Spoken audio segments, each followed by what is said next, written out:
Olá, amigos da Rede Sul de Notícias. Hoje, sexta-feira, final de tarde, voltamos com a nossa tradicional entrevista de final de dia. E hoje o nosso convidado é o ex-vereador Cleto Tamanini, para a gente falar um pouquinho de política e de esperança política para nossa região. Cleto, obrigado por ter aceito o convite e seja bem-vindo. Não, eu que agradeço à Rede Sul por essa oportunidade e sempre que convidado aqui estarei, porque na verdade o político ele vive das informações, né? Ele tem que passar isso ao público para que o público possa se inteirar e também participar do processo. O Cleto, agora recentemente, ele está assumindo o PMDB em Guarapuava. Recentemente nós recebemos aqui o ex-prefeito Nivaldo Krieger, que anunciou o seu afastamento não só do PMDB, mas de toda a vida política também. E nesse embalo, quem está assumindo o partido é o Cleto. Cleto, como é que foi essa formatação para conseguir pegar um dos partidos mais importantes do país como um todo, né, da região também? Veja bem, eu sou do antigo MDB, da época da ditadura, né? Mas na época a gente só tinha duas alternativas, né? MDB ou Arena. Como eu vibrava com as reformas de base pregadas pelos trabalhistas, né? João Goulart, Brizola, e eu naquela época era um jovem, né, de 15 anos, aí iniciando o segundo grau. Cheio de sonhos. Cheio de sonho, eu era um trabalhador roceiro da roça, e por isso vibrava com aquelas reformas, especialmente com a reforma agrária. Mas também vibrava com a reforma bancária, embora eu não lidava com bancos, né, com a lei de remessa de lucros. Tudo isso me empolgava, porque vinha, de certa forma, em benefício dos trabalhadores, né? E aquilo me fez seguir aquela linha trabalhista. Só que naquele momento a única opção era o PMDB, porque os que deram o golpe de 64 se enfileiraram todos lá para a Arena, né? Aí fiquei no MDB lutando contra a ditadura até o pluralismo partidário, né, que foi em 79. Retornando o Brizola do exílio, eu segui a linha dele, né, dentro do PDT. E para dizer que eu não sou museu do PDT, eu sou um histórico, sabe, que eu trabalhei demais dentro do PDT. Só que hoje o PDT, ele com a morte do Brizola, ele abandonou aqueles ideais todos que o trabalhismo tinha, né? Hoje, no meu ponto de vista, quem representa melhor essas ideias todas no Paraná é o PMDB. Então, eu estou retornando, não só por essas razões, evidentemente, mas porque eu nunca me desliguei do PMDB. Eu sempre fui amigo do Requião, do Nereu Moura, do Anibele, enfim, posso citar aqui todos eles, né? Especialmente com os principais, com quem eu sempre me relacionei e me relaciono, porque toda vez que eu vou a Curitiba eu visito eles, né? Continua mantendo... Mantenho, veja que na época da ditadura, inclusive, eu era da APP, eu fui presidente, fui administrador, abri as portas da APP, não só para o PMDB, mas para os movimentos sociais, para fazer aquela luta de combate contra a ditadura. Eu até fazia discursos para os deputados do PMDB, o Nilson Guarese, o Denis Schwartz, né, muito meus amigos. Pois bem, aí, devido a essa relação, no ano passado, o pessoal do PMDB me convidou para assumir o partido. Foi onde, na verdade, houve uma polêmica na eleição municipal também, né? Isso que quero chegar lá. Então, eles me pediram para assumir. Eu, como estava previsto uma possível vice do doutor Antenor, eu aceitei e encaminhei lá, como me pediram, uma provisória. E no dia da aprovação dessa provisória, eles me ligaram dizendo que o Nivaldo Krieger esteve lá com uma outra provisória e que iria lançar candidato a prefeito, vereadores, uma chapa completa. Aí eu respondi, olha, se o Nivaldo vai fazer isso, o PMDB tem que ser dele, pois ele que é o histórico, né, dentro do PMDB. Mas veja bem, eu, antes de fazer a executiva, eu tive a lealdade, a dignidade de visitar o Nivaldo, visitar a Laurinha, visitar o Simval, o advogado aqui,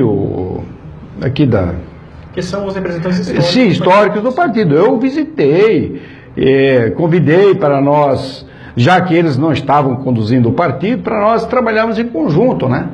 Mas todos eles deram carta branca. Então foi aí que eu enviei a executiva e de repente o Nivaldo, que me deu toda a carta branca, foi levar uma outra executiva. E aí eles me ligaram, dizendo o que eu já falei aqui. Eu respondi, não, mas é lógico, se ele vai fazer isso, tem que ser dele. Daí, logicamente, que eu saí fora do processo. Mas, daí eu acho que foi o deputado federal João Arruda, que criou uma outra executiva e que bateu de frente com a do Nivaldo, né? Então, eu não tenho nada a ver com esse processo. Com a discussão. Com essa discussão, não participei do processo, não sou responsável, não tenho nada contra o Nivaldo, apesar do que ele fez, entende? Sempre respeitei, sempre eu visitei na casa dele como uma pessoa de trabalho, de estudos, de escritor, que foi além de político, entende?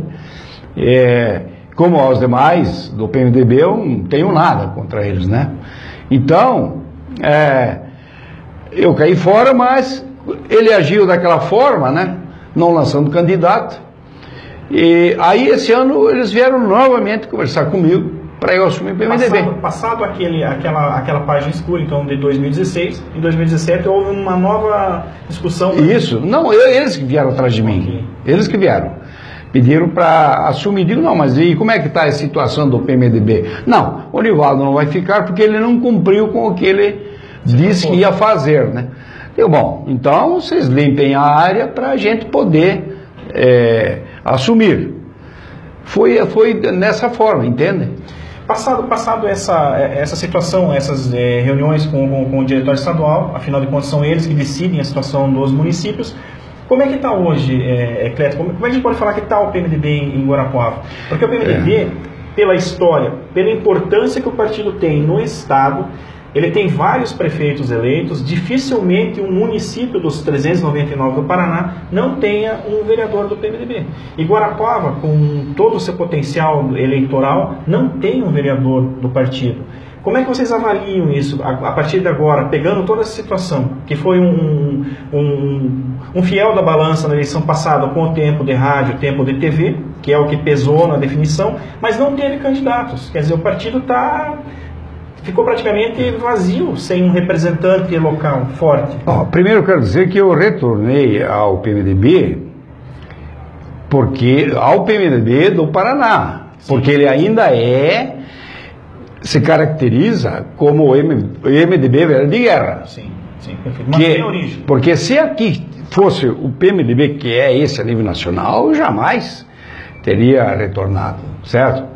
E retornei, como eu disse, em função de todos esses convites, e também porque o PMDB estava a zero. Essa é a realidade. Quando visitei esses antigos no ano passado e disseram que podia tocar, e depois ocorreu tudo o que ocorreu, e me disseram que a própria estadual disse que não tinha nada, foi que nós voltamos. Aí o que nós encontramos? Encontramos mais de 1000 filiados dentro do PMDB aqui em Guarapuava. Agora, são filiados que você procura, é difícil de achar. Endereço não bate? Não bate endereço. Né? Quem você acha? Fala que se filiou por amizade a terceiros, né? Ou porque seguiam a linha de determinadas pessoas e que não tem muito interesse agora em continuar o processo. Mas nós estamos aqui chamando esse povo a participar do processo, pelo menos aqueles que têm um certo interesse, que se apresente, procure a executiva nova, né? Nós não estamos aqui desvalorizando e querendo brigar com ninguém. Com o início agora, até a chapa, ela teve o nome de Renovação Total. É um PMDB novo? Quando a gente fala em novo, né, é aquilo que a gente já falou várias vezes. O novo não é um fator de idade, é um projeto novo, é uma proposta nova, são ideias novas realmente. O PMDB tem esse propósito agora em Guarapuava? Não, sem dúvida, sem dúvida. A renovação total é porque exatamente nós tentamos buscar essas pessoas e não foi possível, certo? Convidamos até alguns aí que acabamos achando poucos e não se interessaram. Então renovou totalmente. Tivemos que filiar pessoas novas, né? Quantos filiados hoje a gente pode dizer que são ativos no partido? Ativos temos 200. 200. Mas o PMDB temos 1.300 filiados aqui em Guarapuava. E você mede essa renovação pelas atitudes das pessoas, né? Eu fui vereador, eu sempre fui dessa linha, não mudei. Não mudo meus princípios, entende? Fui vereador, eu procurei uma postura digna, procurei ser vereador.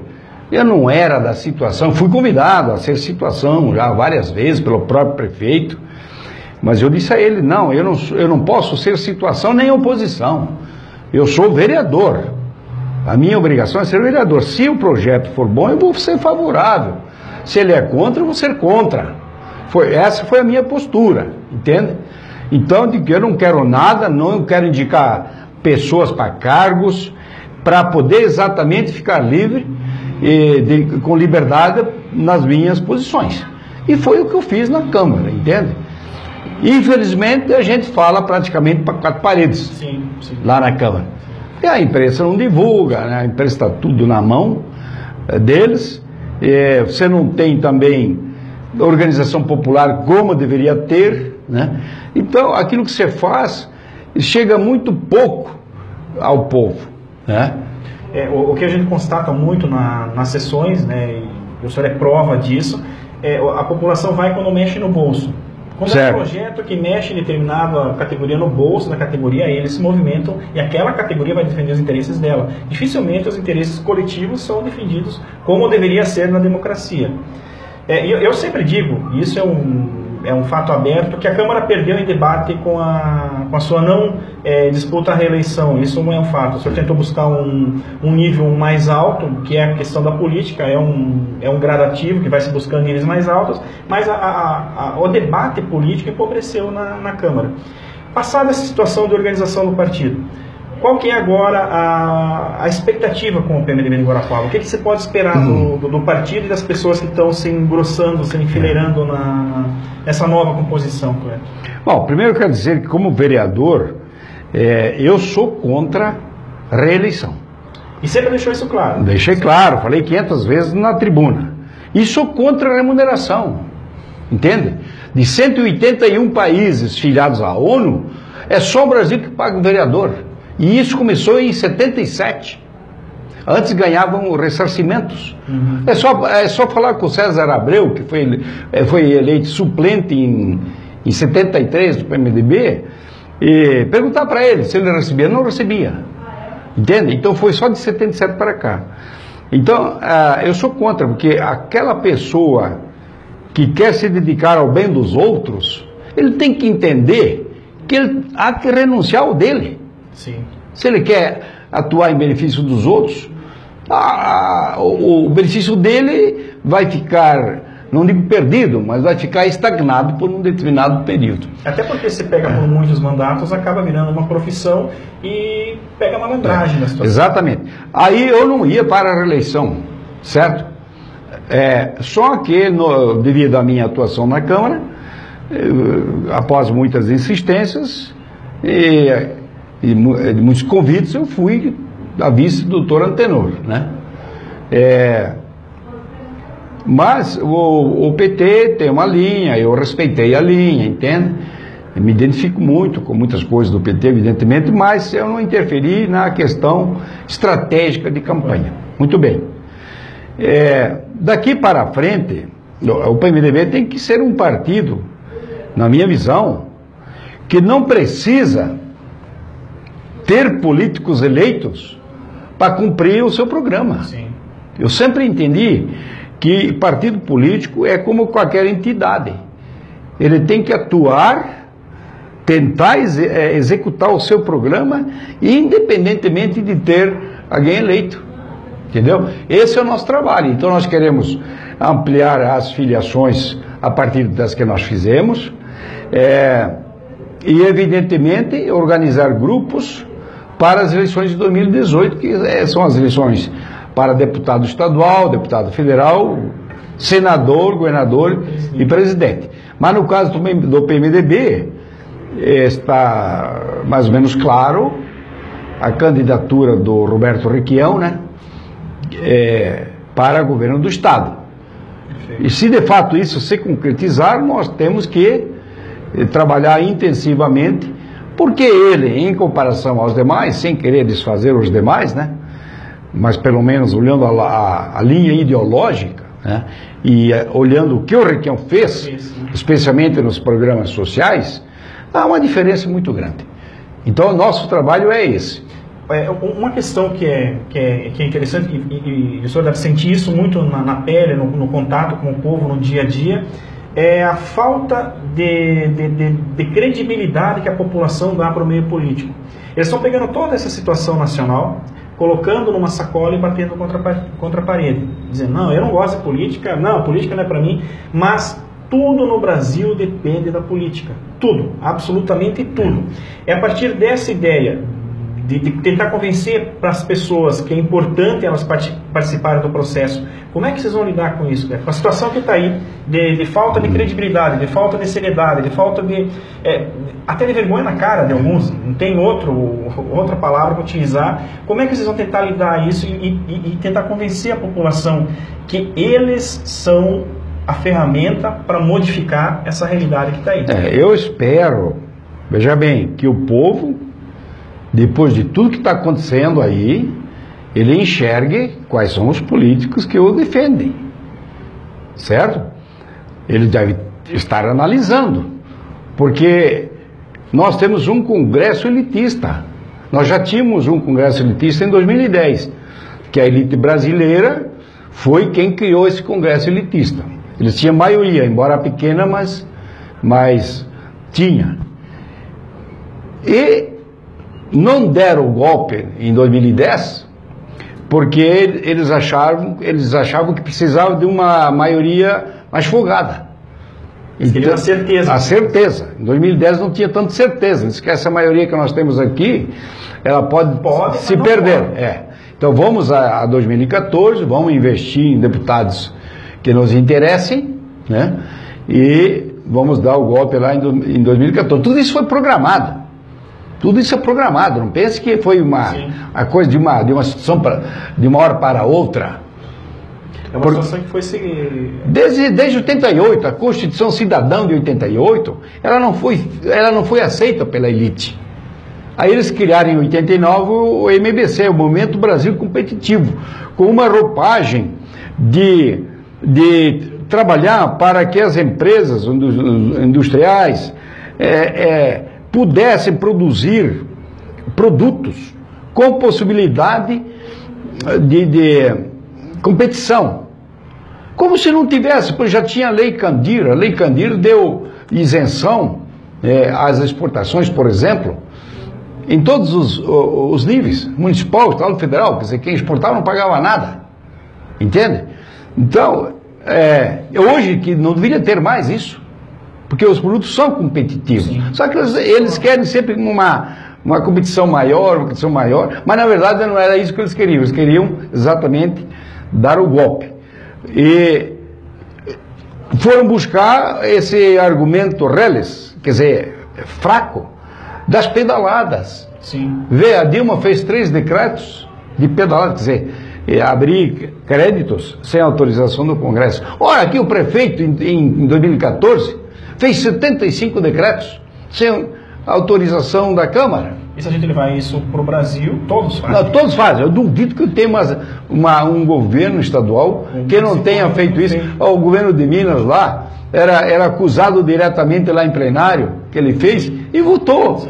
Contra, coisa que ele fez contra ele mesmo, entende?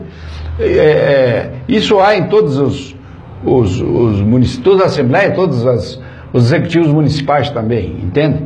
Então, o nosso trabalho é difícil. O nosso, eu digo que não é só quem está no partido. Sim. O povo tem que estar consciente de que ele elegeu pessoas que foram lá votar contra ele. Mas agora, com tudo isso, você acredita na mudança do povo? Acredita que, olha... É difícil, porque o povo trabalha o dia inteiro, entende? Aí você convida... Precisa do emprego, precisa... Exatamente, você convida para uma reunião à noite, está cansado. Você convida para uma reunião no final de semana... Final de semana não. Tem dificuldade, tem que ir em mercado, entendeu? Então, se tornou uma situação difícil. Mas é isso que a elite quer. Ele quer que o povo seja burro, ignorante, não saiba das coisas, para exatamente não participar. Porque na hora de votar, eles vão votar. Né? Mas aí eles, naquela maneira perdida, eles ficam assim. Não, mas daí eles não lembram que aquele cara votou contra os interesses dele. E acaba votando de novo. Porque o correto mesmo para mudar a situação é o povo não falar, eu odeio política, falar, não, eu vou participar. Quanto mais pessoas ativamente participar, se envolver, conhecer a história, conhecer todo o caminho, fica muito mais fácil de atuar. Mas é evidente. E apresentar essas mudanças. Veja bem, todo ser humano, ele é naturalmente um ser social e político. Sim. Eu não gosto de política. Isso não existe. E ele dizendo isso, ele é um analfabeto político. Sim. E o pior analfabeto é o analfabeto político. Porque, como você falou, tudo depende da política. Tudo. Perfeito. Cleton, a gente podia passar horas e horas debatendo o assunto. Eu conheço o seu conhecimento histórico, acompanhei a sua atuação na Câmara, e volto a dizer, né, a Câmara perdeu em qualidade de debate com a sua saída de lá, e desde o início acompanhei a sua posição contrária à reeleição, como tantas outras posições, muitas vezes sozinho, para não dizer todas as vezes, sozinho, defendendo sozinho as bandeiras lá, e sucesso nessa nova empreitada agora, né, que consiga fortalecer o partido, que as pessoas realmente entendam a importância da participação política, a participação efetiva, com ideias, com opiniões, sendo realmente para exercer aquela sua função política mesmo. E fique à vontade para chamar o pessoal para aparecer às reuniões. Nós temos uma reunião da executiva. Da executiva do PMDB aqui de Guarapuava. Ok, pode ficar à vontade. Eu quero convocar, já foram convocados, mas reiterar a convocação da executiva toda, efetivos e suplentes, e vou dizer o que você falou aí, esse sucesso não é para mim, Sim. Tem que ser para nós, tem que ser para todo o povo, coletivo, né? Porque eu participei da política olhando os interesses genéricos, eu nunca me beneficiei de política, entende? Podia ter me beneficiado, mas nunca fiz isso, sempre briguei pelos interesses do povo, tanto é que fui contra a ditadura, entende? Fui preso, eu estou lá naquele livro, a resistência à ditadura militar no Paraná, que é época exatamente do golpe, né? Eu até esqueci de trazer o livro aí, então a minha luta é nessa linha. Eu vendo as pessoas sofrerem, vendo as pessoas ganharem mal, tendo que trabalhar doidado. Eu trabalhei doidado, eu era da roça, cara. E eu trabalhei desde pequeno na roça, entende?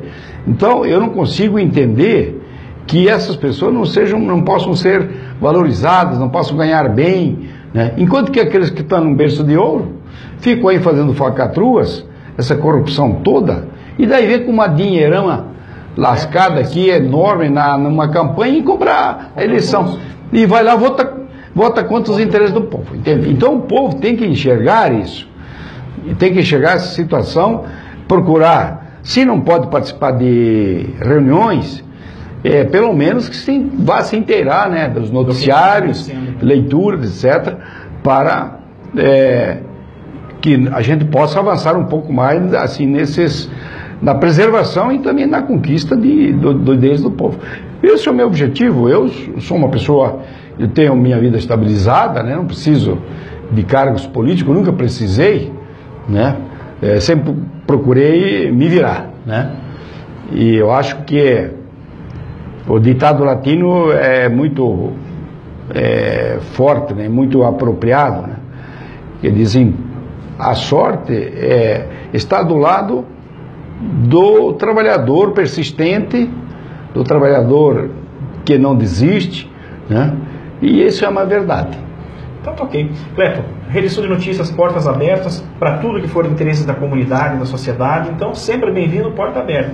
Não, beleza, eu agradeço a Rede Sul, que é hoje um órgão realmente já